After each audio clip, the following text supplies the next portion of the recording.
বন্ধুরা সবাইকে স্বাগত জানিয়ে আজকে শুরু করছি নতুন একটা ভিডিও মানে নতুন রেসিপি। আজকে রেসিপিতে থাকছে ডাল বড়া দিয়ে ফুলকপি আলুর ঝোল। এটা হচ্ছে নিরামিষ তরকারি, কিন্তু আমি এখানে পেঁয়াজ ব্যবহার করছি। তোমরা চাইলে পেঁয়াজটা স্কিপ করতে পারো। প্রথমে দেখো, যেহেতু এখন শীত প্রায় শেষ, ফুলকপি প্রায় আমাদের সিজন প্রায় শেষ হয়ে গেছে ফুলকপির, তো তার জন্য এই রেসিপিটা একেবারে লাস্ট ফুলকপি দিয়ে বানাচ্ছি। ধরো, তো ডালটাকে আগে থেকেই ভিজিয়ে রেখেছিলাম, এটাকে আগের দিন রাতে ভিজিয়ে রেখেছিলাম। এবার এটাকে একটা পেস্ট তৈরি করে নিব। তোমরা চাইলে এটা শিলনোড়াতেও বেটে নিতে পারো। আমি আজকে এটা মিক্সিতে বাটবো। একটা শুকনো লঙ্কা দিয়ে দিলাম, সঙ্গে দিয়ে দিলাম জিরা। এখানে দেখো, আলু ফুলকপিটাকে কেটে নুন হলুদ ভালো করে মাখিয়ে রেখেছি। এবার এতে কড়াইতে আমি তেল দিয়ে দিচ্ছি। সাদা তেল দিয়ে একটু কড়াইটাকে গরম করে প্রথমে আলুগুলোকে ডুমু ডুমু করে কেটেছি সেগুলোকে আগে ভেজে নেব। ভালো করে একটু লাল লাল করে ভাজবো, তারপরে কিন্তু ফুলকপিগুলোকে ভাজবো। আর এদিকে কি করলাম, যে ডালগুলো যেটা ভিজিয়ে রেখেছিলাম সেটাকে কিন্তু একটা সুন্দর মিহি পেস্ট বানিয়ে নেব। পেস্ট বানিয়ে নিয়ে তাতে অল্প পরিমাণে কুচনো পেঁয়াজ আমি মেশাবো, তাছাড়া মিশিয়ে দিব নুন আর হলুদ। সেটাও তোমাদের সঙ্গে শেয়ার করব। এখন তোমরা দেখতে থাকো যে আলুগুলোকে কেমন করে ভাজছি। আজকের রেসিপিটা যদি তোমাদের ভালো লাগে অবশ্যই লাইক কমেন্ট শেয়ার করো। যারা এখনও পর্যন্ত চ্যানেলটা সাবস্ক্রাইব করোনি, প্লিজ তারা এবার চ্যানেলটা সাবস্ক্রাইব করে দিও। দেখো বন্ধুরা, আলু ভাজা হয়ে গেছে প্রায়, আমি একটু ঢাকিয়ে দিয়েছিলাম। এবার ফুলকপিগুলোকে সুন্দর করে ভেজে নিচ্ছি। ফুলকপিগুলোকে একটু লাল লাল করে ভাজবো। এই পেস্টটা আর একটু জল দিয়ে দিলাম, জলটা দিয়ে পেস্টটা বানালে খুব ভালো হবে। এবার দেখো বন্ধুরা, পেস্ট বানিয়ে নিচ্ছি। এতে দিয়ে দিলাম পেঁয়াজ, হলুদ আর নুন দিয়ে পেস্টটাকে সুন্দর করে মাখিয়ে নিব বড়া করার জন্য।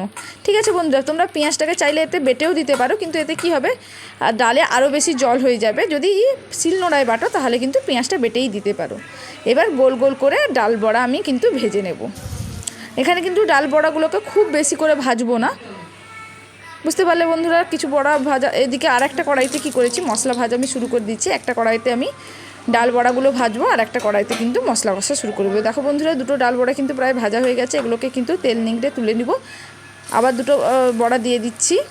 এদিকে দেখো বন্ধুরা, কড়া কিন্তু তেল গরম হয়ে গেছে। তাতে দিয়ে দিলাম দুটো তেজপাতা আর দিয়ে দিলাম হলুদ, এবং নিয়ে নিয়েছি আদা পেস্ট আর পেঁয়াজের বাটা। তো আদার পেস্টটা আগেই দিয়ে দিলাম। ভালো করে এটাকে ফ্রাই করে নিচ্ছি। ভালো করে ফ্রাই করে নিলে এরপরে কিন্তু এতে আমি পেঁয়াজ বাটাগুলো দিয়ে দেবো। এবার কিন্তু পেঁয়াজ বাটাটা আমি দিয়ে দিচ্ছি বন্ধুরা। এটাকে ভালো করে সুন্দর করে মশলার সঙ্গে ভালো করে ভাজতে হবে পেঁয়াজটাকে আমরা পুরো ব্রাউন ব্রাউন করে ভাজবো। তাতে কি হবে, তরকারির টেস্টটা কিন্তু খুব বেশি হবে।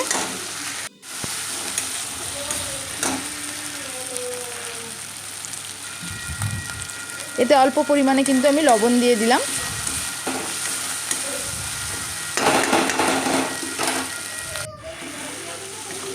অল্প পরিমাণে লবণ দিয়ে ভালো করে এটাকে ভাজবো।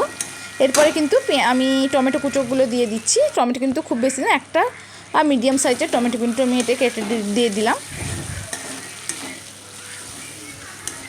টমেটোটা না গলা পর্যন্ত কিন্তু আমরা এখানে সুন্দর করে ভাজবো। আজকে রেসিপিটা কেমন লাগলো তোমরা কিন্তু কমেন্টে জানাতে কিন্তু ভুলো না। তোমরা কিন্তু সত্যি খুবই অলস, আমাকে ভিডিও দেখো না, লাইক করে চলে যাও, কমেন্টেও কিছু জানাও না ভালো লাগছে কি খারাপ লাগছে। তা তোমাদের ভিডিও দেখলে কি হবে, কমেন্টও করতে হবে, ভালো লাগছে কিনা সেটা লাইক করে জানাতে হবে। আর যারা এখনও পর্যন্ত সাবস্ক্রাইব করেন তাদেরকে তো এবার সাবস্ক্রাইব করতে হবে, শুধু দেখলে কি হবে। দেখো বন্ধুরা, মশলা কিন্তু এদিকে সুন্দর করে আমি কিন্তু ভাজছি। তারপরে দেখো, এখানে কিন্তু ডালের বড়াও তোমাদেরকে দেখিয়েছি। ফুলকপি আলু যেগুলো আগে থেকে ভেজে রেখেছিলাম সেগুলো কিন্তু দিয়ে ভালো করে মশলাটাকে কিন্তু আমি কষে নেব। কাঁচা ফুলকপি দিলে ভালো লাগবে না। এই সময় কিন্তু গ্যাসের ফ্লেমটা তোমাদেরকে দেখিয়ে দিলাম, একটু বাড়িয়ে দিচ্ছি। ঠিক আছে, আমি কিন্তু তোমাদেরকে আমি কি করি না করি সেটা কিন্তু তোমাদের সামনে পুরো পরিষ্কার করে উপস্থাপনা করার চেষ্টা করি। আমি জানি না তোমাদের কতটাভাবে আমি বোঝাতে পারি কেমন করে আমি এই রেসিপিটা বানাচ্ছি। এটা কিন্তু খুব সাধারণ রেসিপি, তোমরা চাইলে বাড়িতে প্রায় যখন তখন বানাতে পারো। আমি কিন্তু এখানে যে ডালটা ব্যবহার করেছি, কিছুটা অড়হর ডাল ছিল আর অল্প পরিমাণে কিন্তু মসুর ডাল ছিল। মসুর ডালের উপকারিতা আমরা সবাই জানি, কিন্তু অড়হর ডাল খেলে কিন্তু যাদের পিত্তপাথরের সমস্যা থাকে, পিত্তপাথর কোনো দিনও হয় না এটা খেলে, আর যাদের সমস্যা আছে এটা খেলে তার থেকে অনেকটাই তোমরা উপশম পাবে।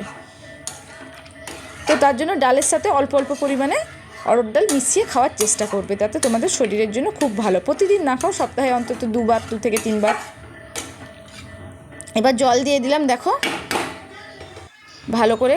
এবার ডাল বড়াগুলো আস্তে আস্তে করে তুলে দিব। ডাল বড়াগুলো দেখো বন্ধুরা, আমি কিন্তু খুব বেশি ভাজিনি, ওপরটা একটু লাল হয়ে গেলে কিন্তু ভিতরটা নরমই আছে। এবার ভালো করে কিন্তু এই ঝোলের সাহায্যে এদিক ওদিক করে নেবো। দেখো ঝোলটা কিন্তু খুব পাতলা হয়েছে। দেখো বন্ধুরা কি সুন্দর হয়েছে, ডাল বড়াগুলো কিন্তু জল প্যাক করে ফুলে গেছে।